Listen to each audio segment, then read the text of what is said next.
আসসালামু আলাইকুম dear respected bankers, banking knowledge বিডির পক্ষ থেকে সকলকে শুভেচ্ছা ও স্বাগতম। সো আজকে আমি আপনাদের এসএমই লোনের পার্ট 2তে একটা ক্যাশ ফ্লো স্টেটমেন্ট কিভাবে করতে হয় এক্সেলের মাধ্যমে সেটা আমি আপনাদের সাথে শেয়ার করব। ব্যাংকিং ইন্ডাস্ট্রির আমাদের ওডি নেচার আমাদের হচ্ছে ওভারড্রাফট বা সিসি হাইপো বলি আমরা, মানে ক্যাশ ক্রেডিট হাইপো বা হচ্ছে টার্ম লোন এসএমই। যে কোনো ধরনের লোনের ক্ষেত্রে আমরা জানি যে ক্যাশ ফ্লো স্টেটমেন্টটা বের করতে হয়। তো ক্যাশ ফ্লো স্টেটমেন্টটা খুবই একটা ভাইটাল ফ্যাক্টর। আপনার কোনো বিজনেসের যদি ক্যাশ ফ্লো না থাকে তাহলে কিন্তু সেই ক্লায়েন্টকে যদি আমরা লোন দিই বা অ্যাটেন্ড করি তা সে কিন্তু টুডে আর টুমোরো ক্লাসিফাইড হবে। ওকে, সো ক্যাশ ফ্লো স্টেটমেন্টটা বা প্রজেকশনটা আমাদের ব্যাংকারদের জন্য too much very much important factor. That's why আমি আজকে আপনাদের সাথে ভিডিও টিউটোরিয়ালটা শেয়ার করছি। এটা আমার প্রথম ব্যাংক, ন্যাশনাল ব্যাংকেরই একটা ফরম্যাট বা ন্যাশনাল ব্যাংকেরই একটা আমরা এইভাবে করে মানে চমৎকার ওয়েতে ক্যাশ ফ্লো স্টেটমেন্ট অ্যানালিসিস করতাম। ওকে, তো দেখেন ক্যাশ ফ্লো স্টেটমেন্ট আমরা জানি যে ইনফ্লো অফ ফান্ড, মানে তার একটা ফরম্যাট দেখেন ক্যাশ ফ্লোর একটা ফরম্যাট খুব এটা এই ফরম্যাটটা আজকে আমার এই ভিডিও টিউটোরিয়ালটা আপনারা দেখলে ক্যাশ ফ্লো স্টেটমেন্ট সম্পর্কে বা ওয়ার্কিং ক্যাপিটাল অ্যানালাইসিসটা একদম ক্লিয়ার হয়ে যাবে, পানির মতো ক্লিয়ার হয়ে যাবে। ঠিক আছে, এখানে যেই বছরের আপনি প্রপোজালটা করবেন সেফর এখন 22 সাল, সে 22 সাল হবে প্রজেক্টেড, আর তার প্রিভিয়াস ইয়ার হবে হচ্ছে আপনার কারেন্ট ইয়ার আর প্রজেক্টেড ইয়ার। ওকে, সো এখানে কারেন্ট ইয়ার যদি 2022 সাল হয়, এখানে প্রজেক্টেড হবে হচ্ছে 23 সাল। আচ্ছা, ইনফ্লো অফ ফান্ড, তাহলে কোথার থেকে তার ফান্ড আসতে পারে। ঠিক আছে, তার প্রিভিয়াস ইয়ার ক্যাশ, তার গত বছরে যে ক্যাশ টাকা ছিল সেটা এবং ব্যাংক ব্যালেন্স, সেখান থেকে তার কিন্তু ক্যাশ ইনফ্লো হইতে পারে, আসতে পারে। ঠিক আছে, সো কারেন্ট ইয়ারের আগের বছরে এখানে হিসাবটা এরকম হবে, আর প্রজেক্টেড ইয়ারে। ওকে, এবং কারেন্ট ইয়ার নেট প্রফিট, তার যে পরিমাণ ব্যবসার থেকে লাভ হয়েছে সেই লাভের থেকে কিন্তু তার ক্যাশ ইনফ্লো হইতে পারে, ডেপ্রিসিয়েশন থেকে তার ইনফ্লো হইতে পারে, অ্যামোর্টাইজেশন বা প্রভিশন থেকে তার আসতে পারে, ব্যাংক লোন এবং আদার্স। ব্যাংক থেকে যদি কোনো তার লোন নেয়, সে লোনের মাধ্যমে কিন্তু তার টাকা আসতে পারে তার কাছ থেকে। ওকে, টাকা আসতে পারে।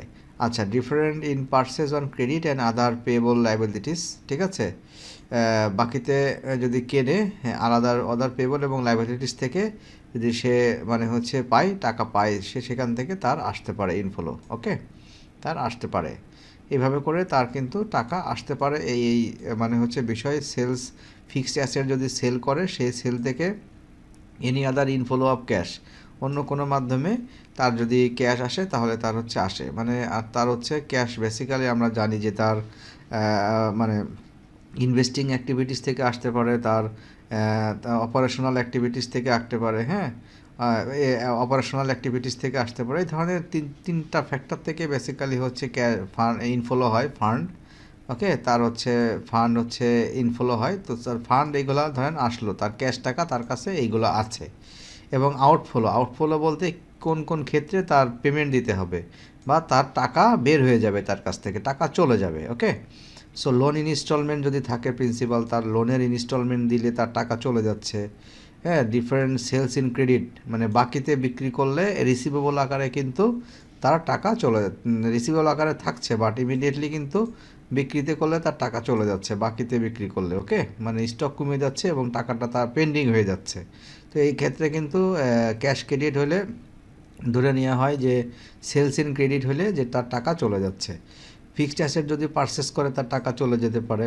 দেন হচ্ছে তার যে ইনভেন্টরি, তার যে পারচেস করবে প্রোডাক্ট, সেখান থেকে তার টাকা চলে যেতে পারে। Any other outflow of cash, তার এখানে স্যালারি, এমপ্লয়ীদের স্যালারি দিতে হইতে পারে, অ্যাডমিনিস্ট্রেটিভ কস্ট থাকতে পারে, সেই অ্যাডমিনিস্ট্রেটিভ কস্টের কারণে তার ক্যাশ আউটফ্লো হতে পারে। সো এখন টোটাল ক্যাশ আউটফ্লো আর হচ্ছে নেট ক্যাশ আউটফ্লো হচ্ছে ইনফ্লো মাইনাস আউটফ্লো। ওকে, সো এই হচ্ছে তার ক্যাশ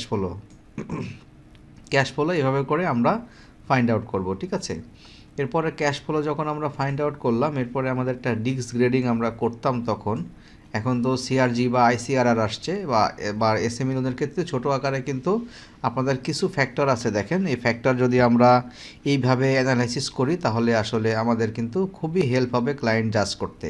যেমন সাপ্লাই রিস্ক, তার ম্যাটেরিয়ালের কোনো ইজিলি অ্যাভেলেবল কিনা, হ্যাঁ খুবই গুরুত্বপূর্ণ ফ্যাক্টর কিন্তু এটা। এখানে লো, এভারেজ, হাই আপনার স্কোর দিতে হবে যে 1 2 3 কোন ধরনের, ঠিক আছে। তারপরে sales risk, do the products have a good demand and secure a fair price in the market, তার কি প্রোডাক্টের ডিমান্ড আছে যথেষ্ট নাকি, এবং দামটাও কি ফেয়ার কিনা, সেখানে আপনাকে গ্রেডিং দিতে হবে, স্কোর দিতে হবে 1 2 3। হ্যাঁ, performance risk, or the recent performance income of the borrower satisfactory, তার কি ইনকামটা স্যাটিসফ্যাক্টরি, সেখানে আমরা স্কোর দেবো 1 2 3। ওকে।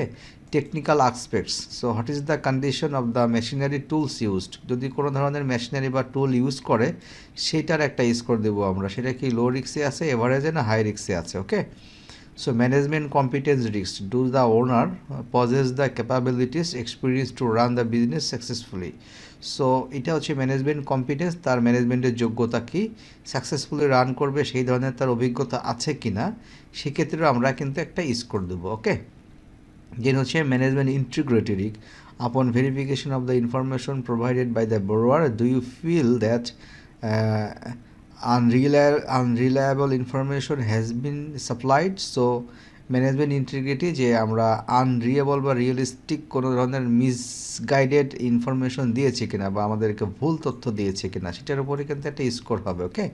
Then security control risk, can the bank encash the security easily, so security যদি আমরা ইনক্যাশ করতে পারবো কিনা তার একটা স্কোর এখানে আমরা দিব। ওকে। এখানে অনেক সময় এটা এসএমই লোনে অনেক সময় হয় যেটা যে তার মর্টগেজ নেওয়া হয় না, বাট অনেক সময় কিন্তু simple deposit of title did, তার জমির একটা অরিজিনাল দলিল কিন্তু ব্যাংক ইন্ডাস্ট্রি, এটা ল না, এটা কিন্তু এটা প্র্যাকটিস অনেক ব্যাংক কিন্তু করে থাকে, যে ক্লায়েন্টের কাছ থেকে একটা টাইটেল ডিড ডিপোজিট নিয়ে রাখে। ওকে।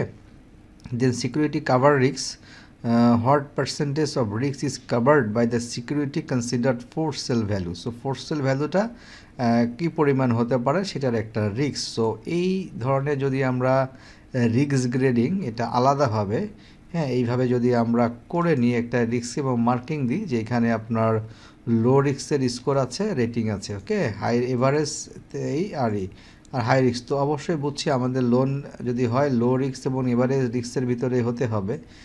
এই হাই রিস্কে গেলে তো নর্মালি সেই ক্লায়েন্টকে কিন্তু অ্যাটেন্ড করা হয় না, তাই না।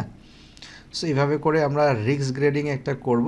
দেন হচ্ছে আমরা ফাইনালি ওয়ার্কিং ক্যাপিটাল অ্যানালাইসিসে আসবো। So working capital Tide up period সহ, এটা হচ্ছে present year and projected year. Okay. So average inventory কীভাবে হয় দেখেন, সবগুলা হয় প্রজেক্টেড, কিন্তু নর্মালি আপনার যে ওয়ার্কিং ক্যাপিটালটা নর্মালি 30 ডেজে কিন্তু কাউন্ট করা হয়। হ্যাঁ, র ম্যাটেরিয়ালস প্রথমে আছে দেখেন এভারেজ ইনভেন্টরিতে র ম্যাটেরিয়াল গুড অ্যাট কস্ট, হ্যাঁ 30 দিনে কি পরিমাণ তার খরচ হয় র ম্যাটেরিয়ালে, 30 ডেজে এই টাকা, ঠিক আছে 30 ডেজে এই টাকা।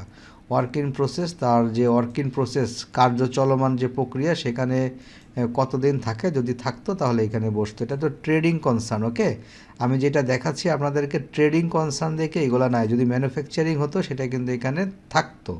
দেন ফিনিশ গুডস, এখানে কিন্তু ম্যানুফ্যাকচারিং হলে থাকতো। এই ফরম্যাটটা আপনার টোটালি আপনার সার্ভিস, ট্রেডিং, ম্যানুফ্যাকচারিং সমস্ত ক্ষেত্রে আপনারা ইউজ করতে পারবেন। ওকে, খুবই ইফেক্টিভ ফরম্যাট।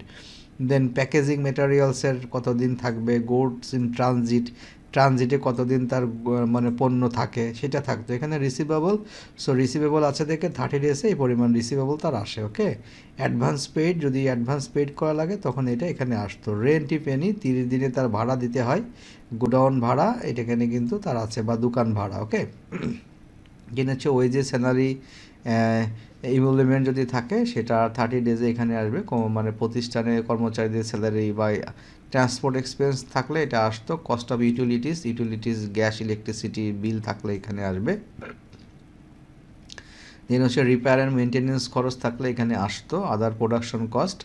সো এইগুলা ম্যানুফ্যাকচারিং হলে এই যে এখানে গ্যাপ আছে, এখানে ম্যানুফ্যাকচারিং কনসার্ন হলে কিন্তু সব আসতো। আদার অ্যাডমিনিস্ট্রেটিভ এক্সপেন্স 30 ডেজে তার কত টাকা আছে সেটা বসছে। মার্কেটিং অ্যাডভার্টাইজিং এক্সপেন্স এখানে থাকলে বসতো, আদার এক্সপেন্সেস। ওকে। সো টোটাল ওয়ার্কিং ক্যাপিটাল তাহলে আমরা পাচ্ছি। দেন ওয়ার্কিং ক্যাপিটালে দেখেন এভারেজ ইনভেন্টরির একটা আছে এখানে, দেন হচ্ছে এই যে এই টোটাল যেই মানে হচ্ছে ফ্যাক্টরগুলো আছে, এই টোটাল ফ্যাক্টরের যে খরচগুলা বা এক্সপেন্ডিচার টোটাল যোগ করে কিন্তু ওয়ার্কিং ক্যাপিটালটা হয়। ওকে, সো ওয়ার্কিং ক্যাপিটাল থেকে লেস পেয়েবল কী পরিমাণ তার পে করতে হবে, এই যে 30 ডেজ বা এই সেটা এখানে বাদ যায়। দেন হচ্ছে লেস হচ্ছে অ্যাডভান্স রিসিভ, যদি সে অ্যাডভান্স রিসিভ করে থাকে সেই টাকাটাও কিন্তু বাদ যাবে। সো দেন হচ্ছে রিকোয়ার্ড ওয়ার্কিং ক্যাপিটালটা পাওয়া যাবে। দেন লেস হচ্ছে কি হবে এর থেকে, যদি কারেন্ট ইয়ার ক্যাশ, তার কাছে বর্তমানে যদি ক্যাশ থাকে এবং ওয়ার্কিং ক্যাপিটাল ইন হ্যান্ড, তার হাতে যদি ওয়ার্কিং ক্যাপিটাল থাকে, তো যে পরিমাণ ওয়ার্কিং ক্যাপিটাল তার লাগতো সেখান থেকে এটা কিন্তু মাইনাস হবে। কারণ ওয়ার্কিং ক্যাপিটাল লাগবে, সে ফর একটা ক্লায়েন্টের ধরেন 10 লাখ, তার কাছে ওয়ার্কিং ক্যাপিটাল 2 লাখ আছে, তাহলে তো তার নিড 8 লাখ টাকা, ঠিক আছে। সো এইভাবে করে টোটালি হচ্ছে ওয়ার্কিং ক্যাপিটাল বের করতে হয়। So that is very important format for the banking industry for analysis of working capital requirement and cash flow statement. Okay, cash flow analysis or inflow and outflow analysis. So আমরা একটা SME loan বা CC loan বা আমরা যে cash credit হাইবো বলি, এই ধরনের লোনের অ্যানালিসিসের ক্ষেত্রে অবশ্যই এই ধরনের একটা ক্যাশ ফ্লো স্টেটমেন্ট আলাদাভাবে করে আমরা ক্লায়েন্টকে অ্যাসেস করব। দেন আমাদের জাস্টিফিকেশনটা আরও বেশি বেটার হবে। দেন হচ্ছে ক্লায়েন্ট আমরা মানে অ্যানালিসিসটা সঠিকভাবে হলে ক্লায়েন্টটা কিন্তু আপনার খুব সহজে বা খুব জাস্টিফিকেশন প্রপার হইতে থাকলে ধরে নেওয়া হয় যে ক্লায়েন্টটা খুব দ্রুত খারাপ হবে না, ঠিক আছে, খারাপ হবে না বা গ্রিপের ভিতরে থাকবে। ওকে, সো আমি আশা করি যে আমার এই ভিডিও টিউটোরিয়ালটা অনেক বেশি ইফেক্টিভ হবে ব্যাংকিং ইন্ডাস্ট্রির জন্য। যারা আমরা এখন রিসেন্ট ক্রেডিট শিখছি বা তাদের জন্য, এবং এটা যদি এইভাবে করে অ্যানালিসিস করা হয় বা অ্যাপ্লাই করা হয় ওয়ার্কিং ক্যাপিটাল অ্যাসেসমেন্ট বা তার হচ্ছে ক্যাশ ফ্লো অ্যানালিসিসের ক্ষেত্রে, আমি মনে করি আমাদের ব্যাংকিং ইন্ডাস্ট্রির খেলাপি কালচারটা অনেক কমবে। ওকে, সো আমার ভিডিও যদি ভালো লেগে থাকে অবশ্যই ভিডিওটিতে বেশি বেশি লাইক দিবেন, কমেন্টস করবেন আর শেয়ার করতে ভুলবেন না। এবং অবশ্যই আমার চ্যানেলে যদি নতুন হয়ে থাকেন অবশ্যই চ্যানেলটি সাবস্ক্রাইব করে নোটিফিকেশন বেল আইকনটি বাজিয়ে রাখবেন পরবর্তী সব আপডেটস পেতে। সো আজকে ছিল এসএমই পার্ট 2 এই পর্যন্ত। ভালো থাকবেন, খোদা হাফেজ।